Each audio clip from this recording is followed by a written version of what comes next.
Gloria al Señor. Bueno, pues vamos entonces a la palabra, mis amados. Quiero que meditemos unos minutitos en la palabra del Señor y en el libro de Segunda de Samuel, capítulo 23. Vamos a leer dos pasajes, versículo 11 y 12 de Segunda de Samuel 23. Vamos entonces a meditar en estos pasajes. Gloria a Dios. Los instrumentos dejaron de sonar.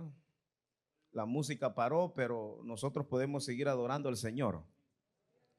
Acuérdense que yo no soy de los que les manipulan a ustedes, que adore, que alabe, que levante las manos, que toque la costilla al uno, que toque la costilla al otro. No, hermanos, porque usted sabe a qué venimos a la iglesia. Usted no espere que nadie le diga lo que usted tiene que hacer, porque usted y yo sabemos lo que tenemos que hacer. Venimos, amén, con un corazón agradecido y espontáneo a Dios a darle nuestro culto racional. Gloria a Jesús. ¿Estamos listos, iglesia? Segunda de Samuel, capítulo 23, versículo 11 y 12, dice la palabra. Después de este fue Sama, hijo de Age, Ararita. Los filisteos se habían reunido en Leí, donde había un pequeño terreno lleno de lentejas. Y el pueblo, dice, había huido delante de los filisteos. Y el pueblo había huido delante de los filisteos. Verso 12. Entonces, él se paró en medio de aquel terreno y lo defendió y mató a los filisteos, y Jehová dio una gran victoria. Y Jehová dio una gran victoria. Amén. Jehová es el que da la victoria a su pueblo. Gloria a Dios. Vamos a orar. Y en esta oración vamos a orar por todos aquellos que están, amén, enfermos de cualquier tipo de enfermedad. Padre, en el nombre poderoso de tu Hijo amado Jesucristo, en esta mañana nos hemos congregado en este lugar para adorarte, para exaltarte, para bendecirte, Dios mío, para darte a ti la gloria, para darte a ti la honra, Dios. Estamos aquí agradecidos porque nos ha dado un nuevo día, Señor, de vida. Nos ha dado la oportunidad de poder estar en este lugar, Dios, y aquí estamos para recibir, pero también para dar, Dios amado. Dios mío, glorifícate como tú sabes hacerlo. En esta hora aprovecho para presentarte la vida de cada uno de aquellos, Señor, que están ahora mismo pasando algún momento difícil, aquellos que están enfermos. Dios, te pido que tú les visites, que tu mano sanadora sea sobre esos cuerpos. Oh Dios, reprendemos todo espíritu contrario, toda malicia del enemigo que se ha levantado en contra de tu pueblo, en contra de tus hijos, Señor, en esos cuerpos, en el espíritu, en el alma, en cualquier área a donde sean afectados. Dios mío, te pedimos que seas tú ahí ministrando, tocando de una manera especial, Señor, y que ahora los que estamos aquí, Dios mío, seas tú propicio a través de esta palabra, que nos hables, que nos ministre. Abrimos nuestras mentes, nuestros corazones para ser receptibles a lo que tú has preparado para cada uno de nosotros. Como siempre, no te pido que me quites, sino que me uses, oh Dios. Quiero ser el canal, el medio que tú puedas utilizar en este momento para traer tu palabra revelada, iluminada, Señor, a tus hijos. Dios mío, en el nombre de Jesús te pedimos todas estas cosas, Dios. Amén, amén y amén. Puede tomar, amados, sus lugares en esta hermosa hora. Quisiera hablarles en esta mañana bajo un tema. Usted sabe que yo siempre le pongo un tema al mensaje, porque algunos no se acuerdan tal vez de todo lo que se dice en el mensaje, pero algunos pues sí se acuerdan del tema. Y en esta mañana yo le he titulado a este mensaje: Párate y pelea. Párate y pelea. Ese es el tema en esta mañana para esta palabra. Párate y pelea. En este capítulo 23 del libro de Segunda de Samuel nos habla, cuando usted lee todo el capítulo 23, registra aquí el escritor la historia de unos hombres conocidos como los valientes, los guerreros valientes del rey David. Y cada uno de ellos, cuando nosotros estudiamos, por lo menos a los que se le mencionan sus nombres, porque luego hace mención de una cantidad, habla de unos 300, pero luego encontramos también que hace mención de unos, personalmente menciona los nombres de algunos de ellos. Y cuando estudiamos a algunos de ellos y lo poco que comenta el escritor de algunos de ellos, aprendemos unas grandes enseñanzas de estos hombres que en este capítulo aparecen registrados como hombres valientes, como hombres valientes. Yo no sé en esta mañana cuántos valientes hay en este lugar, cuántos hombres y mujeres valientes hay en este lugar.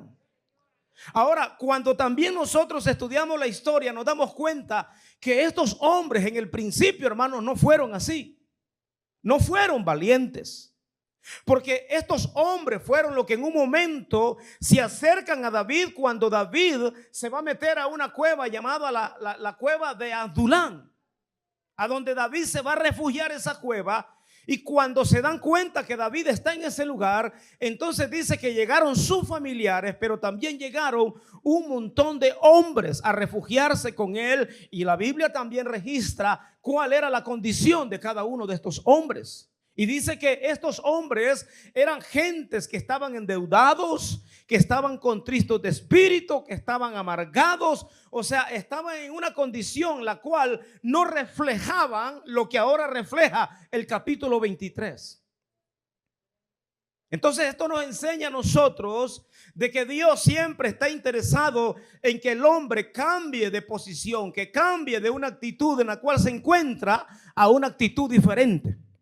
Yo no sé cómo usted llegó en esta mañana. A lo mejor algunos están aquí como la condición de estos hombres cuando entraron a esa cueva con aquella situación, verdad, negativas. Pero en este día quiero decirle, hermanos, que este culto podía identificarse, lo podíamos aplicar como la cueva de Adulán. Y aquí no está David, aquí está el Rey de Reyes y Señor de Señores. Amén, que está interesado en cambiar nuestro estatus, nuestra posición, nuestra condición. Aquellos hombres llegaron a aquella cueva. Ahí estaba David. Y David, a pesar de la persecución que tenía, no era un hombre, hermanos, acobardado, no era un hombre débil, era un hombre valiente. Y fue David al cual Dios usó para que posteriormente estos hombres fueran influenciados por el carácter y por la vida de aquel hombre llamado David. Y que más adelante entonces se convierten como los valientes de David.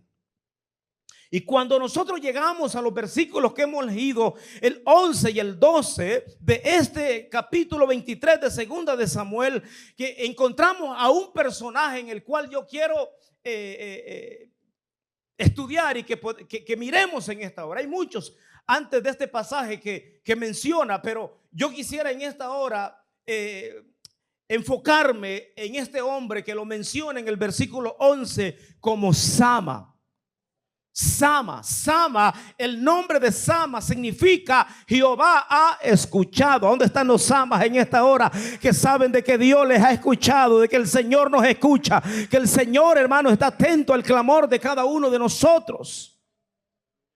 El personaje que nos registra aquí el escritor en estos versículos 11 y 12 se refiere a este hombre llamado Sama como uno de los valientes. Hace mención que eran 3 de ellos. Y de los 3 valientes está Sama, mencionado como el tercero. Y al ser mencionado como el tercero, esto no significa que era inferior a los primeros 2. Los 3, hermanos, eran hombres valientes. Pero algo me llamó la atención cuando leí estos 2 pasajes de este hombre llamado Sama, lo cual extraje una enseñanza que fue aplicada obviamente primeramente a mi vida, pero que en esta mañana también la quiero compartir con ustedes. Y quiero volver a leerles esos pasajes que leímos. Después de este dice: Sama, hijo de Age Ararita, los filisteos se habían reunido en Leí, donde había un pequeño terreno lleno de lentejas. Y dice que aquí el pueblo había huido delante de los filisteos. Es lo primero que nos registra el pasaje. Los enemigos de Israel en este momento, los filisteos, se habían levantado en contra de ellos y habían hecho huir al pueblo. Pero qué interesante es de que cuando muchos huyen, hay unos que dicen: yo no voy a huir, porque a mí Dios no me llamó para ser un cobarde, a mí Dios no me llamó para huir, a mí no me llamó Dios para tenerle miedo a mis enemigos, a mí Dios me llamó para hacerle frente a los enemigos. ¿A dónde están aquellos que no huyen en esta mañana? ¿A dónde están aquellos valientes que dicen: yo no voy a correr, yo no le voy a tener miedo a los filisteos, yo le voy a hacer frente? Y cuando todos corrieron, dice que Sama se quedó ahí. Qué interesante es, ¿verdad?, saber de que en medio del pueblo de Dios, cuando hay unos que están dispuestos a correr, hay unos que están dispuestos a pararse en la brecha y a decir: yo no voy a correr, yo me voy a mantener en pie. ¿Y qué fue lo que lo hizo a Sama quedarse allí, hermanos? Cuando nosotros leemos el pasaje, miramos que, bueno, era algo como insignificante por lo que cual Sama peleaba. Porque dice el versículo de que allí Sama se quedó para defender un pequeño terreno, dice, de lentejas. Mire, no era un cultivo de viñas, o sea, no eran uvas, no era trigo, sino que dice que eran lentejas. Lentejas. ¿Cuántos saben o cuántos conocen o cuántos han comido las lentejas? ¿A cuántos les gustan las lentejas? Son sabrosas, tienen una cantidad de alimento, hermano, de vitaminas que uno obtiene a través de las lentejas.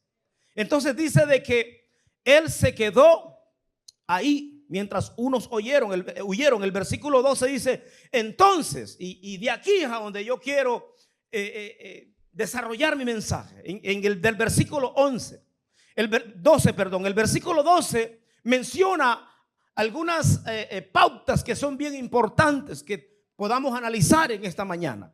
Y dice que entonces Sama se paró en medio de aquel terreno, dice, lo defendió y mató a los filisteos, y Jehová dio la gran victoria. ¿Qué fue lo primero que sucedió aquí? Lo primero que sucedió aquí, mi punto número 1 es, dice que se paró. Se paró. Dígale al que está allá a su lado: párate. Párese. Sí, porque algunos están corriendo, hermanos, pero no es tiempo de correr, es tiempo de pararnos y decirle al diablo: ¿sabe qué? Yo no voy a seguir corriendo, yo no voy a seguir huyendo, yo no voy a seguir viviendo atemorizado, yo me voy a parar ahora. Amén. Nosotros en la vida debemos de saber cuándo debemos de pararnos y cuándo debemos de correr. Pero en este momento no era tiempo de correr, era tiempo de pararse. Y la Biblia nos enseña una serie de ejemplos a donde muchos hombres en la Biblia, hermanos, tuvieron que pararse para recibir algo poderoso de parte de Dios. Mientras usted no se pare en el momento que usted se debe de pararse, usted, hermano, y yo no vamos a recibir lo que Dios quiere darnos. Cuando Dios nos dice párate, que hay que pararse. Cuando Dios dice avanza, hay que avanzar. Cuando Dios dice corra, tienes que correr. Lo importante es de que Dios nunca en la Biblia dice regresa, retrocede. Él siempre dice o párate o sigue. Entonces yo quiero mencionarle aquí a través de la escritura algunos ejemplos que encontramos en la Biblia. Primeramente, hermanos, para nosotros poder conquistar hay que estar en pie. Ninguno de los conquistadores de la historia pudieron lograr grandes cosas acostados, arrinconados o durmiendo. Cuando nosotros estudiamos la vida de aquel hombre mencionado en la historia como Alejandro el Grande, Alejandro Magno, la Biblia nos habla que fue un hombre de acción, que un hombre que estuvo en pie, un hombre que estuvo, amén, siempre batallando, luchando y conquistando. Y este hombre quedó registrado en la historia para darnos grandes enseñanzas a cada uno de nosotros, pero él tuvo que estar en pie. Pero en la Biblia nosotros encontramos muchos ejemplos de personajes que para ellos recibir tuvieron que levantarse, tuvieron que pararse. Y le voy a mencionar brevemente. Usted se acuerda aquel paralítico que estaba en el estanque de Betesda. que esperaban, dice, que un ángel llegase, moviese las aguas, y que cuando las aguas se movían y entraban al estanque, dice que ellos recibían su milagro. Pero aquí había un paralítico que no podía entrar a las aguas, porque cuando las aguas se movían nadie, dice, podía meterlo. Pero un día llegó Jesús a aquel estanque, amén, encontró a aquel paralítico en aquella condición, y una de las cosas que el Señor le dijo a aquel paralítico: si quieres recibir tu milagro, lo que tienes que hacer es levantarte. Y mire lo que dice el pasaje en Juan 5, 8 y 9. Jesús le dijo: levántate, levántate, toma tu lecho y anda. Y al instante, dice, el hombre fue sanado y tomó su lecho y anduvo, dice, y era día de reposo aquel día. Entonces este paralítico, Dios le mandó a que se levantara, a que se parase, porque él estaba tendido, estaba en el pie, en el piso. Entonces, ¿qué es lo que nos enseña? De que Dios quiere obrar en nosotros, pero hay algo que nosotros tenemos que hacer, y cuando Dios da una orden, simplemente tenemos que ejecutar esa orden. Y en esta mañana aquí hay gente que Dios las ha traído a este culto para decirle: no es tiempo para que estés acostado, no es tiempo para que estés sentado, no es tiempo para que estés acomodado. Tienes que pararte, tienes que levantarte para yo poder hacer lo que yo quiero hacer. Aquel hombre aquel día recibió su milagro porque obedeció lo que Jesús le dijo. Se puso en pie, él tuvo que hacer un esfuerzo, él tuvo que levantarse, él tuvo que pararse. Luego encontramos registrado también en Marcos capítulo 3 versículo 3 a otro hombre, a donde el Señor está en una sinagoga. Y estando en aquella sinagoga, el Señor le dijo a este hombre, entonces le dijo a este hombre, dice, y este hombre tenía, dice, su mano seca. Y cuando él está en medio de aquella congregación, le manda a decir a aquel hombre: levántate y ponte en medio. Y entonces aquel hombre no desobedeció el llamado de Jesús. Dice que se levantó, se paró y se puso en medio. Y aquel día el Señor le sanó su mano. Lo que estaba seco aquel día cobró vida, pero hubo una acción de parte de él. Él tuvo que pararse, él tuvo que levantarse, él tuvo que obedecer, él tuvo que accionar. El problema de muchos de nosotros es que queremos que Dios lo haga todo y nosotros no queremos hacer nada. Así no funciona, iglesia. Cuando Dios nos dice: levántate, párate, hay que hacerlo. Y aquí hay gente, hermano, que se están secando, que no solo tienen su mano seca, tienen la lengua seca, tienen la boca seca, tienen las rodillas secas, tienen todo seco. ¿Por qué? Porque se han dejado quedar paralizados. Pero el Señor nos dice que esta mañana: párate, levántate, ponte en pie, ejercítase, pon, amén, a mover ese cuerpo, acciona. Aquí accionar. El enemigo es experto en paralizar, el enemigo es experto en secarnos, pero Dios es experto para darnos vida, para darnos movimiento, para ponerlos en circulación. Aquel día, aquel hombre, su mano dice que le fue restaurada. ¿Pero qué tuvo que hacer? Pararse, ponerse en pie. ¿Cuántos conocen la historia de Bartimeo el ciego? A Bartimeo el ciego de la misma manera le sucedió. Y eso lo encontramos en Marcos capítulo 10 versículo 49 y el 50. Y mire lo que dicen esos dos pasajes. Entonces Jesús, deteniéndose, mandó a llamarle, y llamaron al ciego diciendo: ten confianza, levántate, párate, ponte en pie. Te llama él. Entonces él dice, arrojando su capa, se paró, se levantó. ¿Y qué sucedió? Entonces vino a Jesús, y aquel día Bartimeo dice que recibió su milagro. Su ceguera fue sanada. Hay mucha gente que están ciegos. ¿Por qué? Porque no se han parado, porque no se han puesto en la posición de que deben de pararse. Pero Dios ya está cansado de ver gente paralítica, gente seca, gente ciega. Dios quiere, amén, también tener gente que conquisten. A Josué mismo, cuando se le delegó que entregara, que introduciera al pueblo la tierra prometida, también se le dijo, mira, le dijo allá en el libro de Josué 1:2, mi siervo Moisés ha muerto, ahora pues levántate, párate y pasa este Jordán, tú y todo este pueblo, a la tierra que yo les doy a los hijos de Israel. ¿Qué fue lo que tuvo que hacer Josué para conquistar la tierra? Pararse, levantarse. ¿Usted cree que vamos a llegar al cielo, hermanos, todos adormitados, todos flojos, todos anémicos, todos sin accionar? No, no, no, no, no.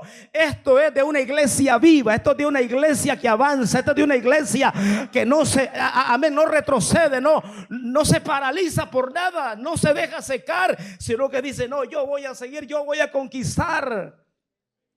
Y el problema más grande es de que a veces son los líderes los que están acostados, secos, inmóviles. Y eso no puede ser así. Aquí se le demandó a Josué, él era el líder y él tenía que levantarse. Y podíamos mencionar otro sinnúmero de ejemplos en la Biblia. Usted se acuerda de aquel hombre que estaba allá en la puerta del templo llamada La Hermosa.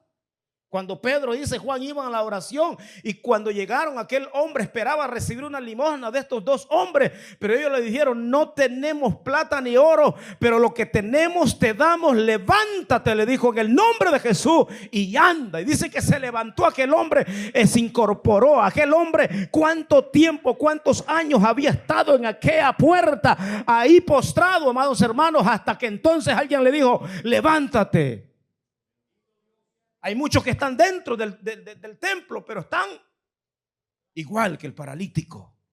Pero el Señor nos trae esta palabra en este día y nos dice, es tiempo de pararnos, es tiempo de estar en acción, es tiempo de estar firmes. Gloria a Dios. Lo que estamos viviendo, lo que estamos viendo nos anuncia que tenemos que estar en pie. Entonces, ¿para qué Sama se paró en aquel lugar, hermanos, cuando todos corrían?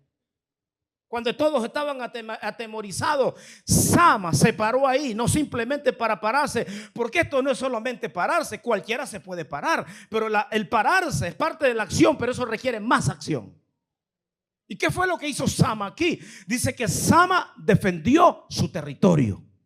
Sama defendió lo que a él le correspondía. ¿Y por qué fue que peleó Sama? Lo mencioné al principio. Dice que Sama, él defendió un pequeño, dice, cultivo de lentejas.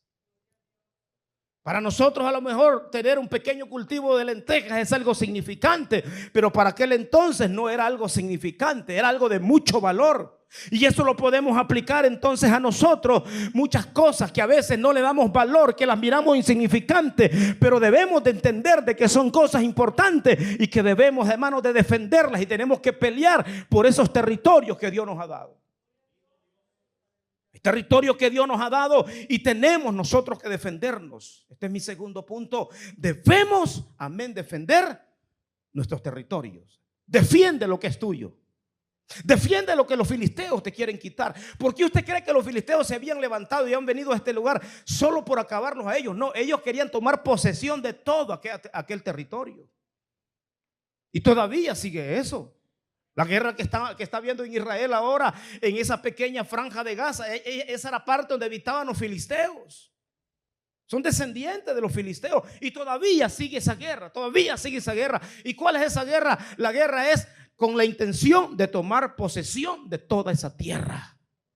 Y para Israel todavía sigue siendo literal, pero para la iglesia esto es algo espiritual, que el diablo nos quiere quitar lo que Dios nos ha entregado. Pero igual que Israel, nosotros tenemos que pelear en contra de nuestros enemigos, en contra de aquel que nos quiera quitar lo que Dios nos ha entregado. Y lo que Dios nos ha entregado no lo podemos negociar con nadie.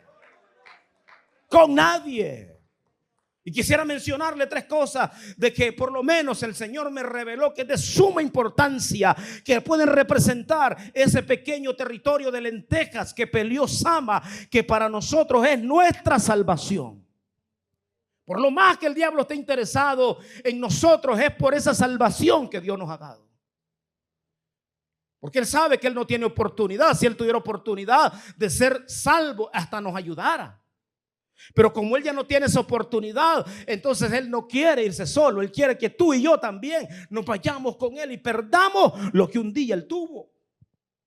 Pero usted y yo debemos de ser inteligentes. El apóstol Pablo le aconsejó a Timoteo allá en su primera carta, en el capítulo 6, versículo 12: pelea la buena batalla de la fe, echa mano de la vida eterna, a la cual asimismo fuiste llamado, habiendo hecho la buena profesión delante, le dice, de muchos testigos. ¿Qué es lo que le dice Pablo a Timoteo? Pelea la buena batalla y echa mano de la vida eterna.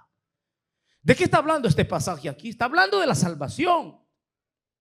Hay que pelear mucho. No, que la salvación es gratis. Nada es gratis, hermanos. La salvación no fue gratis. La salvación se pagó un precio de, amén, de un sacrificio en la cruz del Calvario. Muchos dicen que la salvación es gratis. No, Cristo pagó un precio. O sea, cuando algo es gratis es que no costó nada, no se tuvo que hacer nada. No, tuvo un precio. Jesucristo pagó por nosotros. La salvación tiene un precio. Y nosotros tenemos que entonces darle valor a esa bendición que Dios nos ha dado de habernos hecho sus hijos. Antes éramos candidatos a la condenación eterna, pero ahora Dios nos ha hecho coherederos con Cristo para que un día estemos en su presencia. Pero muchas veces se nos olvida, muchas veces no valoramos, muchas veces no le damos nosotros el valor a lo que es nuestra salvación. A veces ponemos en riesgo nuestra salvación. A lo mejor aquellos que creen que la salvación no se pierde, pues no estén de acuerdo en cuanto a este punto. Pero la verdad es que cuando nosotros empezamos a coquetear con lo que no es agradable al Señor, estamos poniendo en riesgo nuestra salvación. Y nosotros tenemos que tener mucho cuidado. Cuidemos nuestra salvación con temor y con temblor, también dijo el apóstol. Esto es algo maravilloso que Dios nos ha dado, iglesia. Pero muchas veces nos importa poco nuestra salvación. Pero no deberíamos. Porque el filisteo va a venir muchas veces a ponernos cositas para que nosotros podamos negociar nuestra salvación.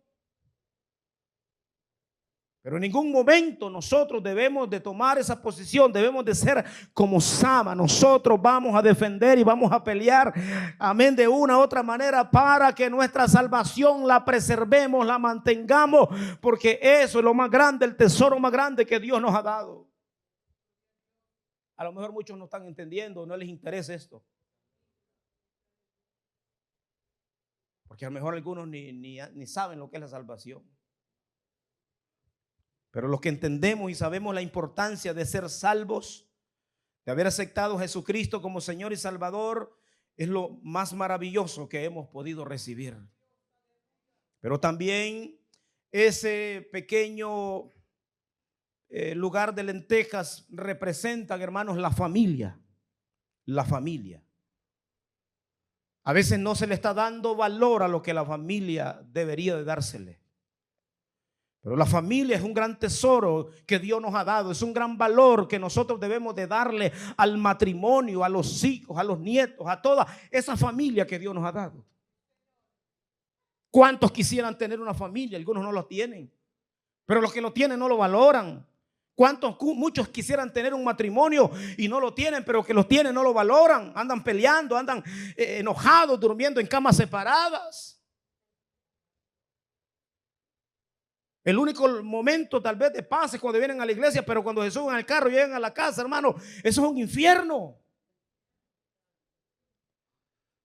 No se le está dando valor a lo que Dios nos ha dado. ¿Sabe por qué? Porque la familia es una idea de Dios.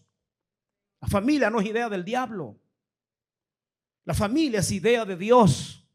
La familia establecida, dando inicio en la relación de un hombre y una mujer, y vienen los hijos, luego los nietos. Eso es idea de Dios. Lo que no es idea de Dios es la unión de dos hombres y dos mujeres. Eso no es familia. Eso no es el diseño de Dios.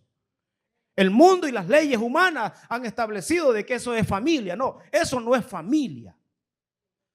Familia es la unión de un hombre y una mujer, y que ellos puedan procrear hijos.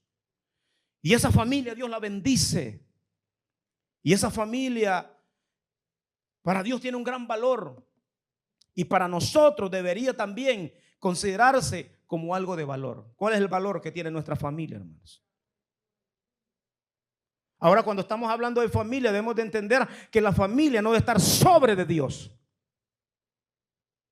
Porque algunos llegan al extremo de que es más familia, familia, familia y se olvidan de Dios. Y eso no es así. En cuanto a salvación, acuérdate que Dios es primero. Porque los hijos no te van a salvar, tu marido no te va a salvar, tu esposo no te va a salvar, tus nietos no te van a salvar. Quien nos salva es nuestro Señor. Y sobre la familia está Dios. Pero luego, hermanos, viene la familia. Y la familia tenemos que darle mucho, mucho valor. Pero hay algunos que no les importa la familia. Hay hombres que no valoran las mujeres que Dios les ha dado. Pero nosotros debemos de valorar, hermanos. Y el diablo a veces puede venir a confundirnos. El diablo puede venir a veces a poner cosas al corazón, al sentimiento, al pensamiento, para negociar ese tesoro maravilloso que Dios ha dado. La familia. Peleemos por la familia. En el libro de Nehemías capítulo 4 versículo 14 encontramos una historia cuando Nehemías llegó allá a Jerusalén a restaurar las murallas, y cuando se empezó a trabajar en la restauración de las murallas, ellos, hermanos, ahí estaban haciéndolo en pro de la ciudad, pero también de las familias. Y mire lo que dice el pasaje: después miré y me levanté, dice, y dije a los nobles, a los oficiales y al resto del pueblo: no temáis delante de ellos, acordaos del Señor grande y temible. Y les dice aquí: y pelead por vuestros hermanos, por vuestros hijos, por vuestras hijas, por vuestras mujeres y por vuestras casas, le dijo. ¿Qué es eso? Principio de valor a la familia. Ustedes, los enemigos se han levantado, los enemigos han venido a saquear, los ha venido a desproteger, pero ustedes tienen que levantarse, ustedes tienen que pelear en pro de ¿qué? De su familia. No pelear con su familia, sino en pro de su familia. Porque eso es lo que dice el pasaje. Miren cómo dice aquí: pelead no con, sino por. Cosas diferentes. Pelear por vuestros hermanos, no con sus hermanos. Pelear por sus hijos, no con sus hijos. Pelear por vuestras hijas, no en contra de sus hijas. Pelear por sus mujeres, no pelear con sus mujeres. ¿Sí está entendiendo? ¿Y entonces por qué anda peleando usted con su hermano? ¿Por qué anda peleando con su esposo, con sus hijos? No, Dios no nos ha mandado a eso, hermanos. Nuestra lucha no es contra sangre ni contra carne. Nuestra lucha es una lucha con un mundo espiritual, con principados, con potestades. Pablo, inspirado por el Espíritu, lo reveló, lo dijo allá en Efesios 6. Que nuestra lucha es con un mundo espiritual. Pero el filisteo nos confunde. El filisteo nos dice: pelea contra este, pelea contra aquel, levántate contra este, con el otro, pelea con el marido, pelea con la mujer, pelea con los hijos. Y allá anda la mujer, allá anda la mamá peleando con los muchachos, y el muchacho peleando con sus papás. No, hermanos. El Señor nos manda en que peleemos por nuestras familias, que le demos valor a nuestras familias, porque son tesoros que Dios nos ha dado. La salvación es importante, la familia es importante, pero mientras estamos en este mundo necesitamos también nosotros tener asegurada, amén, lo que es el sustento de la familia. Porque como cabezas de hogar somos responsables para que el sustento de la familia siempre esté ahí. ¿Y cómo nosotros vamos a tener seguro el sustento de nuestra familia? Amén, a causa de la fidelidad nuestra hacia nuestro Dios. Aquí se va a echar a perder el sermón.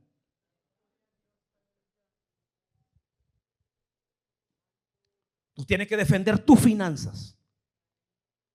Usted tiene que defender sus finanzas. ¿Cuánto sabe que necesitamos la finanza? Para proveer a nuestro hogar, para proveer a nuestra familia, para pagar la renta, para pagar el gas, para pagar todo lo que tenemos que pagar. Ah, pastor, ya viene otra vez con lo mismo. Sí, como usted tiene ese problemita en su corazón, ya puede empezar a incomodarse. Pero a mí no me importa que usted se incomode, porque yo le voy a aplicar siempre lo que la palabra del Señor dice, y siempre mi intención es de que así como usted prospere en su alma, amén, también sea prosperado en todo. Porque hay unos que hablan en lenguas, Hay unos que se retuercen y son, ¿verdad? Hacen muchas cosas, pero hermano, le andan quitando prestado a todo mundo. Y llegan al fin del mes y no hayan cómo pagar. Y eso es muy sencillo. Es muy sencillo darse cuenta. ¿Cuál es el problema? Porque no son fieles a Dios. Pero uno que es valiente, amén, no discute con su intelecto, no discute con su lógica, sino que va, amén, a lo que la palabra del Señor dice. Sama, amén, el que Dios escucha. Y aquel que Dios escucha es aquel que le es fiel a Dios. Y Dios se lo dijo a Israel. ¿Y quién no conoce ese pasaje de allá de Malaquías capítulo 3, versos 10, 12? Traed todos los diezmos, la alfolía y alimento en mi casa y probadme, le dice ahora en esto, dice Jehová de los ejércitos, si no os abriré la ventana de los cielos y derramaré sobre vosotros bendición hasta que sobreabunde, y reprenderé también por... Usted no lo puede reprender, yo no lo puedo reprender, dice que Él va a reprender. Y reprenderé, dice, por vosotros al devorador, y no os destruirá el fruto de la tierra, ni vuestra vida en el campo será estéril, dice Jehová de los ejércitos. Y todas las naciones los dirán bienaventurados, porque seréis tierra deseable, dice Jehová de los ejércitos. Por 3 veces dice Jehová de los ejércitos, dice Jehová de los ejércitos, dice Jehová de los ejércitos. Es que esto no es lo que dice el maestro, no es lo que dice el pastor, es lo que dice Jehová de los ejércitos. Hay gente que ha sido confundida porque un maestro le dijo, no, es que tú ya no tienes que diezmar y ofrendar porque estás en la gracia. Mentiras del diablo. Y usted lo sabe y se lo hemos enseñado. Eso no es así. Si nosotros no diezmamos obligatoria como lo hizo el pueblo de Israel, que era una ley. Pero nosotros, hermanos, estamos más agradecidos que Israel. Debemos de ser más agradecidos con Israel, porque Israel no gozó de los privilegios que nosotros como iglesia gozamos. Dígame, Israel, ¿cuándo se le metió el Espíritu de Dios dentro de ellos? Dígame. ¿Y qué es lo que ha hecho Dios con nosotros ahora? Mire, a Israel se le sacrificaban machos, cabríos, animales, pero a nosotros no se nos sacrificó un animal. Se sacrificó por nosotros nada más y nada menos que el Rey de Reyes, el Señor de Señores, Jesucristo, hermano. Pagó el precio por usted y por mí. Y hay una ley establecida que Dios no la va a abolir. Dios, esto, hermanos, viene no de la ley, esto viene desde allá. Lo hemos predicado recientemente, estuvimos hablando de esto y creo que no hay mucho que argumentar y mucho que decir en cuanto a esto. Pero debemos de nosotros proteger y pelear por nuestras finanzas, porque nosotros somos responsables de que la bendición de Dios fluya o no fluya. Que se cierre su mano, que se cierren las ventanas. Y no solo nosotros vamos a ser afectados, van a ser afectados nuestras generaciones. Aprendamos, hermanos, a ser como Sama. Parémonos y digamos, ya no voy a seguir peleando con este asunto. Ya no voy a seguir, diablo, haciéndote caso a ti, filisteo. Yo me voy a parar y voy a defender y voy a desatar la bendición que Dios tiene para mí. Aquí hay gente que Dios tiene unas grandes bendiciones, hermanos, retenidas, porque ellos han retenido también. Algunos les retienen los cheques, no les pagan. Y un sinnúmero de cosas. Qué silencio. No se preocupe, ya estoy terminando. Ahorita se me alegra un poquito. Ahora, ¿qué fue lo que hizo Sama? Sama se paró. Sama defendió su territorio. Pero la intención de Sama no fue hacer correr a sus enemigos, sino que Sama sabía que el enemigo, hermano, no hay que hacerlo correr. Al enemigo hay que matarlo. Al enemigo hay que acabarlo. Los filisteos, cuando nosotros miramos la historia bíblica, fueron los enemigos acérrimos de Israel. Estos enemigos provocaron a Israel muchos problemas. Los filisteos les robaron la paz en muchas ocasiones y atemorizaron a Israel. No es lo que el enemigo siempre viene a hacer con nosotros, a quitarnos la paz, a atemorizarnos. Te dan una mala noticia, nos dan una mala noticia y lo primero que viene es el temor. Lo primero que viene es la falta de paz, la falta de verdad, de tranquilidad. El diablo siempre va a venir a querernos atemorizar, siempre va a venir a querernos a quitar la paz. Pero nosotros debemos de entender de que usted y yo como David hemos sido ungidos, y los ungidos no le tienen miedo ni le dejan quitar la paz por los filisteos, ni se dejan atemorizar, sino que los ungidos, hermanos, le hacen frente. La Biblia dice que cuando David fue ungido como rey en Israel, los filisteos dice que vinieron en contra de él. ¿Y qué fue lo que hizo David? Dice que David hizo lo mismo que hizo cuando era joven. No le corrió a Goliat, que era un filisteo, de que no, que le hizo frente. Y dice que cuando los filisteos vinieron en contra de él, David no le corrió, sino que también les hizo frente. Porque David sabía quién era, sabía quién estaba con él. El problema de la iglesia es que no saben muchos, amén, quién es el que está con nosotros. El que está con nosotros es más grande que el filisteo. El que está con nosotros es más grande, hermanos, que el enemigo. Y usted y yo no podemos correrle. Así que Sama dijo: yo lo que voy a hacer no es provocarles miedo como me lo han hecho a mí. Lo que yo voy a hacer es, los voy a matar, pero no con mi fuerza, sino con las fuerzas del Dios Todopoderoso. ¿Qué es lo que sucedió aquí? Un grupo había corrido, pero Sama se quedó. ¿Por qué corrieron? Porque no había paz, porque estaban atemorizados. Y miren lo que dice 1 Samuel 17:24. Y todos los varones de Israel que veían a aquel hombre huían, dice, de su presencia y tenían gran temor. Este pasaje corresponde a la historia cuando Israel estaba siendo atemorizado por Goliat. Un solo hombre, hermano, un solo hombre. Mire ese espíritu, qué tan poderoso es. Un solo hombre llamado Goliat tenía atemorizado a todo un ejército. Y Goliat no pedía todo el ejército, Goliat solo pedía uno. Habrá un hombre, decía, que me haga frente. No había nadie, todos habían acobardado. Todos estaban sin paz, todos estaban con temor. ¿Pero por qué estaban atemorizados? Porque había una gran diferencia con todo el ejército del rey Saúl a un solo muchacho. Se lo voy a volver a repetir. Había una gran diferencia con aquella multitud de hombres que habían sido o eran parte del ejército de Saúl, con un muchacho llamado David, con apenas 16, 17 años. ¿Y cuál era la diferencia? La diferencia era de que Jehová estaba con él, de que Jehová, amén, lo había ungido, que David era un hombre que tenía la presencia de Dios, y aquel ejército, hermano, estaba vacío. Eso es lo que necesitamos. Si somos hombres y mujeres ungidos, llenos del Espíritu Santo, no le vamos a correr a nada. Gloria al Señor. Entonces, ¿por qué muchas veces con cualquier cosita estamos nosotros corriendo, atemorizados? David, cuando miró aquella escena, no se atemorizó. David, cuando miró aquella escena, más bien le dio coraje, le dio celo y dijo: yo le voy a hacer frente a ese incircunciso. David nunca lo miró gigante. Nunca la historia relata, amén, cuando habla de Goliat, de que era un gigante, sino que David nunca lo miró como un gigante. Él dijo: yo le voy a hacer frente. Y usted conoce la historia. David aquel día lo venció. ¿Y por qué lo venció? Porque Dios estaba con él. Gloria a Jesús. Solo los ungidos enfrentan y matan a los filisteos.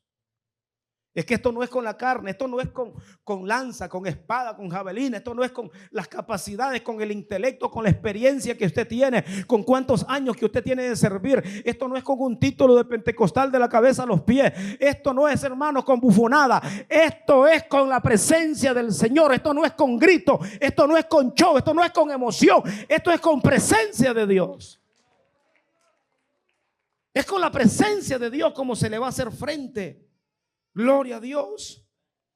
Y David así fue como le hizo frente. Dice el versículo 48, 51: y aconteció que cuando el filisteo se levantó y echó a andar para ir al encuentro de David, dice que David se dio prisa. Se dio prisa. Y corrió a la línea de batalla contra el filisteo. Mire, qué característica, ¿verdad? El que no tiene la presencia está acorralado, encuevado, metido allá, viendo nada más por los hoyos. Allá viene otra vez, así, y les temblaba. Y todos barbudos, hermano, y todos pechudos y todo. Sí, porque hay gente que son los de apariencia. David no tenía aquel gran bigotón, no tenía el pecho peludo, no no tenía aquel gran cuerpazo que tenían a lo mejor los soldados del ejército de Saúl y todos aquellos machones, ¿verdad? Porque hay algunos que, ¿verdad?, así aparentan, hoy macho. Pero es que llega a la casa y dé cuenta quién es el macho en la casa.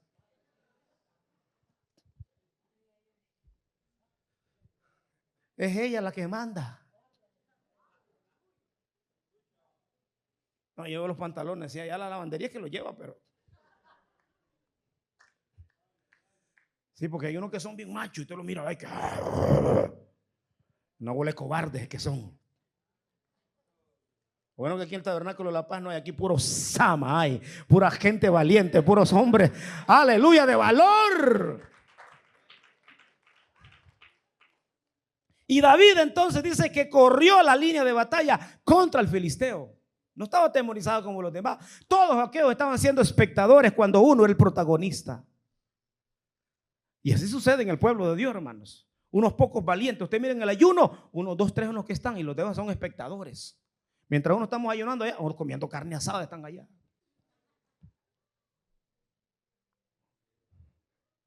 Qué vergüenza. Metidos en el buffet. Y unos cuantos sama nada más en el ayuno. Estos son mensajes pastorales, hermano. A su nombre. Y dice que metiendo David su mano en la bolsa, tomó de allí una piedra, nada más, hermano, una piedra. Él llevaba 5 porque Goliat tenía hermanos. Digo, por si me aparecen esos grandulones también me los voy a echar, ¿verdad? Y yo les he predicado también de los hermanos de otros gigantes que aparecen ahí. Y entonces dice que tomó aquella piedra y la tiró, dice, con su onda, hermanos. Hirió al filisteo en la frente y la piedra quedó clavada en su frente y cayó sobre su rostro en tierra. Y así venció David al filisteo con honda y piedra y hirió al filisteo y lo mató sin tener David espada en su mano. Entonces corrió David y se puso sobre el filisteo tomando la espada de él, o sea, del mismo Goliat, sacándola de su vaina. Dice que lo acabó de matar y le cortó con ella la cabeza. Mire, no solo lo atontó con la piedra, es que el filisteo no se atonta. Al filisteo hay que acabarlo, hermanos. Hay muchos que tienen atontado al filisteo y lo tienen metido en el closet, lo tienen metido bajo la cama, lo tienen metido en el celular, lo tienen metido en el tablet, en el computador. No, ese filisteo hay que sacarlo, hay que acabarlo, hay que cortarle la cabeza en el nombre de Jesús. La piedra no mató al filisteo. La piedra lo atontó, lo tiró. ¿Con qué fue que se le cortó la cabeza a Goliat? Con la espada, hermanos, con la espada. Dice que se mata a Goliat, es con la palabra que se va a cortar la cabeza del diablo. ¿Con qué el Señor le hizo frente a Satanás allá cuando fue tentado? Con la palabra. Con la palabra. Gloria a Jesús. Y cuando los filisteos vieron a su paladín muerto, mire qué fue lo que sucedió. Huyeron, dice. Huyeron. Pero aquí la cabecilla se acabó. Aquí la raíz se cortó. Al filisteo hay que matarlo. Al filisteo hay que deshacerse. ¿Sabe cuál es la problemática que todavía en la actualidad tiene Israel? Que cuando en un momento Dios le dijo a Israel que no hiciera unión con las gentes habitantes de allá de Canaán cuando fueron a tomar posesión en la tierra, ellos no hicieron caso. El Señor en un momento les dijo: acaben con todo, hasta con los niños.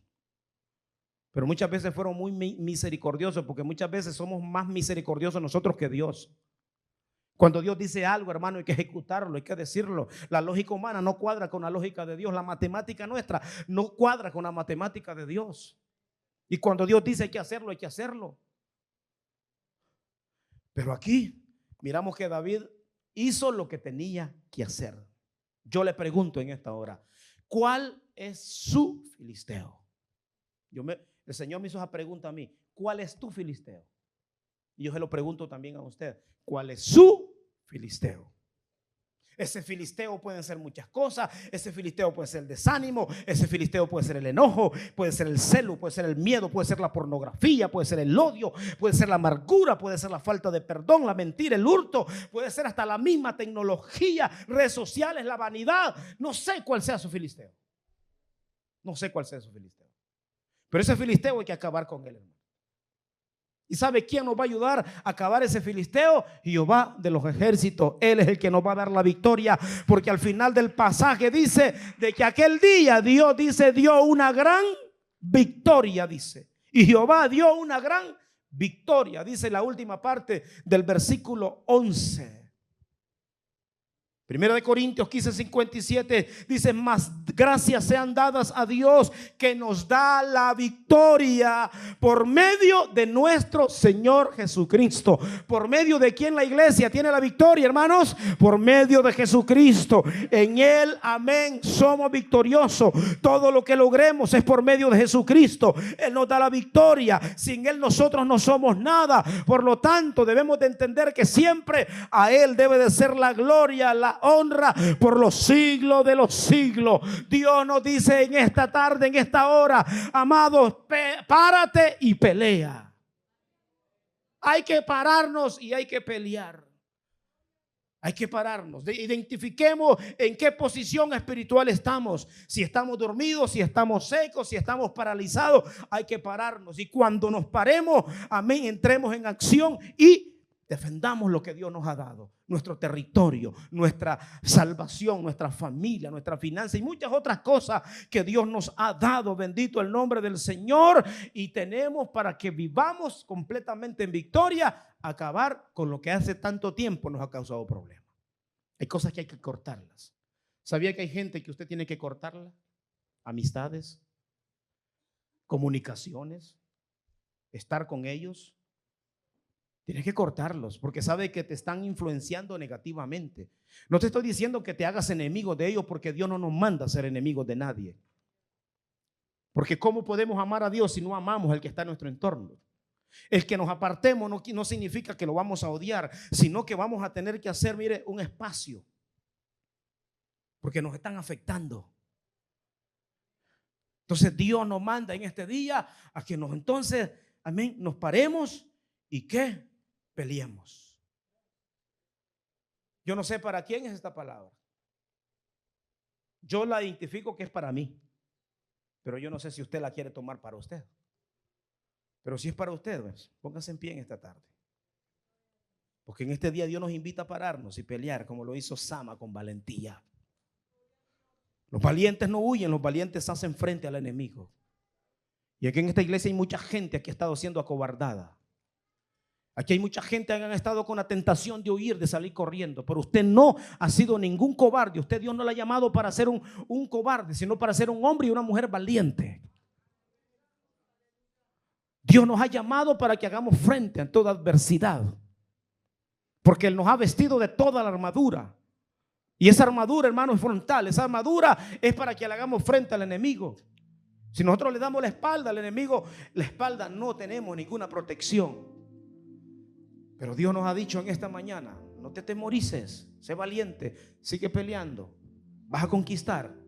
Pelea por lo que es tuyo, pelea por lo que Dios te ha dado, pelea, sigue creyendo por tu salud, sigue creyendo por esas bendiciones que Dios te ha preparado, por ese trabajo, por tu familia, por tus hijos.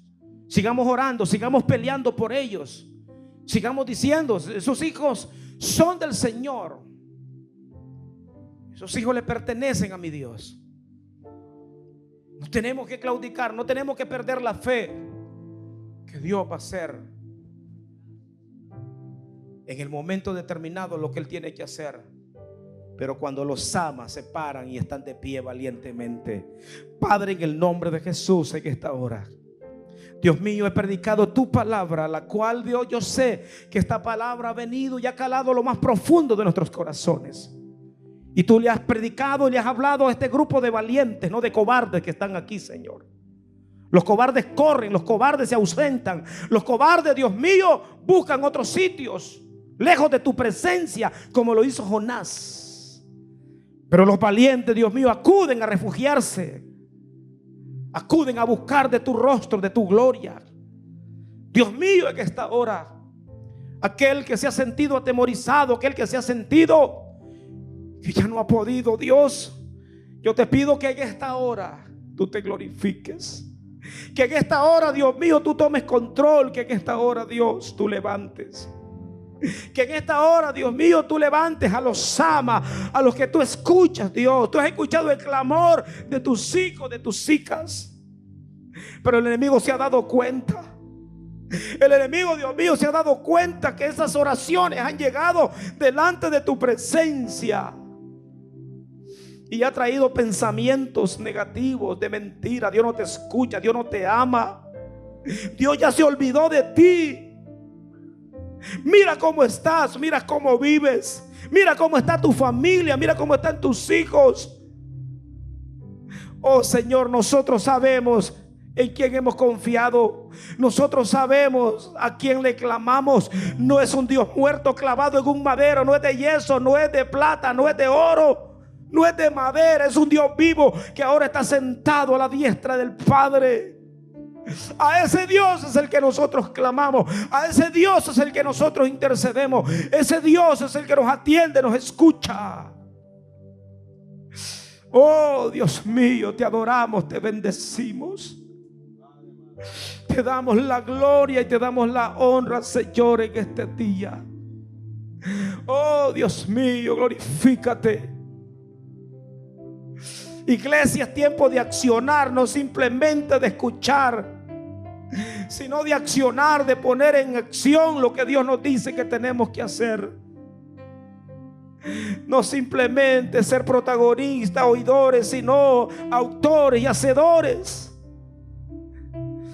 de los consejos de Dios. En el nombre de Jesús, Dios mío, en esta hora toma control.